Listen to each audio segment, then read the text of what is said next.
Welcome to our discussion on whether China is truly an alternative to Western democracy.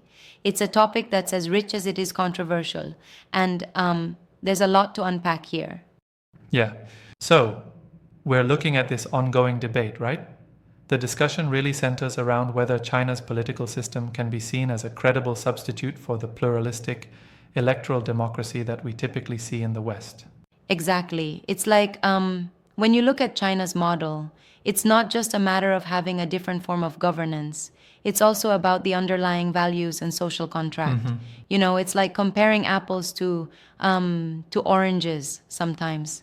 Right. And there's that strong cultural narrative that argues Western democracy is not universally applicable. So some say that China's system, sometimes called socialist democracy, offers an alternative path that emphasizes stability, rapid development, and, well, a unique kind of legitimacy. Kind of. Yeah, and if you dive into the various lectures and debates, like the one at that Nexus conference, you hear voices like Eric X. Lee, who argue that the Chinese system works on principles entirely different than Western liberal ideals. Yeah. And isn't it interesting that these ideas come back repeatedly? The Nexus Institute's video, for example, really dives into how China's approach, with its emphasis on collective progress over individual freedoms, is seen by some as a pragmatic solution for countries facing rapid development. It is, it is. It's like saying that if you structure the system around, say, long-term planning and economic progress, you get a different kind of democracy, one that is more top-down in nature, but also arguably more effective in crisis situations. Yeah, but this really raises the question, can a system built on concentrated power and state control offer the checks and balances that, many believe are essential to a thriving democracy? That's a great point. On one hand, you see, the proponents argue that even though it's not the iterative democratic process we see in the West, it nonetheless achieves stability and projects a form of legitimacy, at least in the eyes of its citizens. Yet, critics counter that without true electoral competition and separation of powers, you lose, well, the voice of the public and accountability. It becomes prone to abuses and, lacking in transparency. Exactly. And what's really fascinating is this interplay between cultural appropriateness and political efficacy. I mean, can you really compare a system that prioritizes group performance and rapid policy shifts to one that puts individual rights front and center? And here's where the debate gets really spicy. It's the idea of legitimacy. Some argue that legitimacy doesn't solely come from electoral contests, but from results. If the government delivers economic growth and societal stability, isn't that a form of democratic achievement in itself? It's like a tale of two systems, right?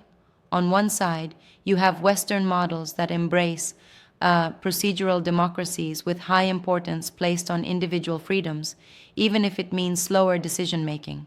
On the other, China's model might be seen as, well, more efficient, but at the risk of sidelining personal liberties. And let's not forget, there's also that emerging perspective among various scholars and political thinkers, like Bilahari Kausikan and others, who suggest that with the global shifts we're witnessing, the Western order might be fundamentally changing. Right. It's as if China's example is serving as a wake-up call for Western democracies, showing that alternative routes to governance can work, especially in a hyper-connected, rapidly shifting world. But it also begs the question, is it truly an alternative or just a different adaptation to modern challenges? Exactly, and I've got to throw a little challenge here. Don't you think that sometimes the pushback against Western democracy is a bit idealistic? I mean, even with its flaws, Western systems have built-in mechanisms to correct course. Isn't that worth a lot? That's a fair challenge. Western democracies can self-correct through public debate, elections, and judicial oversight. But then again, if you think about it, China's system leverages long-term planning that, while it may not change course often, it can achieve bold initiatives. Yeah, true. But there's this inherent risk. Without the same kind of accountability, how do we know that any missteps won't turn into major unaddressed crises? There's a sort of trade-off between innovation and control. Sure, it's that classic tension: security versus freedom, stability versus adaptability. And it's not just ideological, it's about practical outcomes too. In some contexts, rapid development and decisive action can be lifesavers. Mm-hmm. Absolutely. And speaking of outcomes, it really makes you wonder how citizens in each system perceive legitimacy.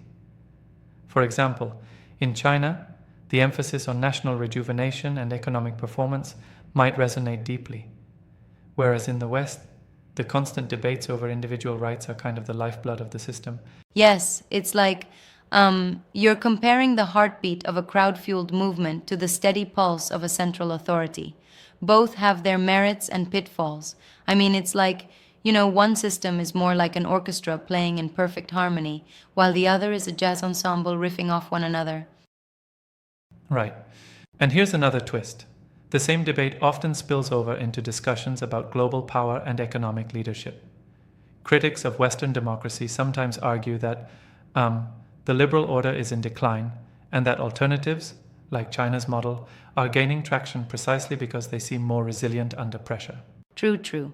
And when you consider trends like the US role in the world undergoing a fundamental shift, it opens up room for rethinking what democracy should even mean in the modern age. Mm-hmm. But isn't there a danger, though, of romanticizing China's model without adequately addressing the risks of concentrated power?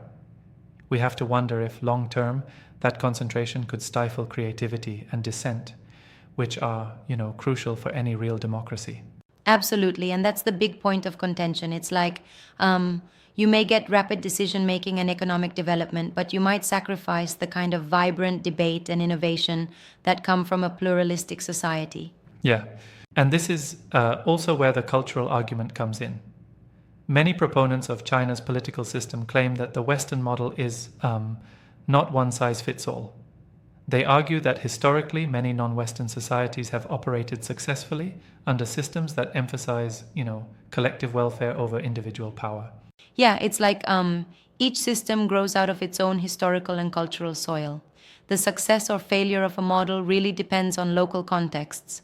What works in one nation might not translate seamlessly to another. Mm-hmm. So, if we're to consider China as a true alternative, we can't just measure it against Western standards alone. It demands its own holistic evaluation, right? Right, it's like looking at two very different blueprints for the same house. They might both shelter people, but the architecture, design priorities, and, the underlying philosophy are worlds apart. Yeah. And on that note, it's interesting how even online platforms like YouTube have these extensive debates. With channels like the Nexus Institute presenting debates, lectures, and cross-cultural dialogues, it's clear there's an appetite for examining these systems in depth. Absolutely.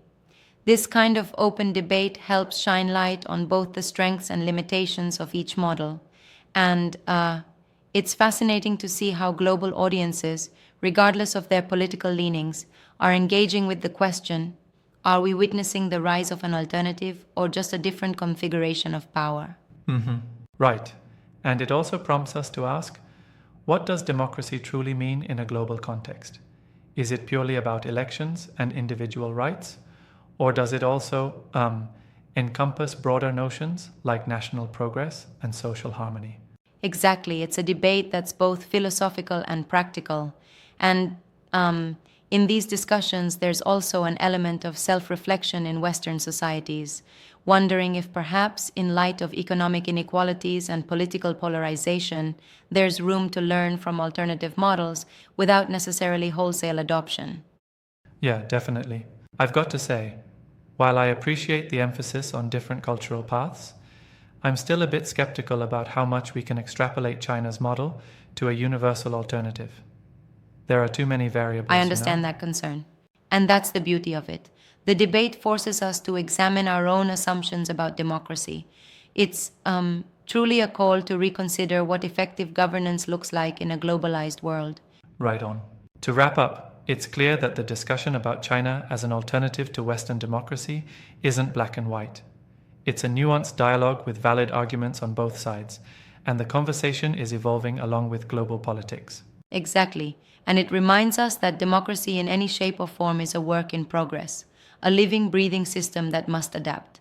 It's like continuously discovering new facets of what governance can and should be. This conversation, much like the debates powered by the Nexus Institute, teaches us to appreciate diverse perspectives while critically evaluating the merits and shortcomings of each system. And that ultimately is what makes these discussions, these revolutions of thought, so essential in our rapidly changing world. Thanks for joining in on this deep dive. Yeah, thanks. Absolutely. Catch you in the next discussion where we explore another facet of global politics.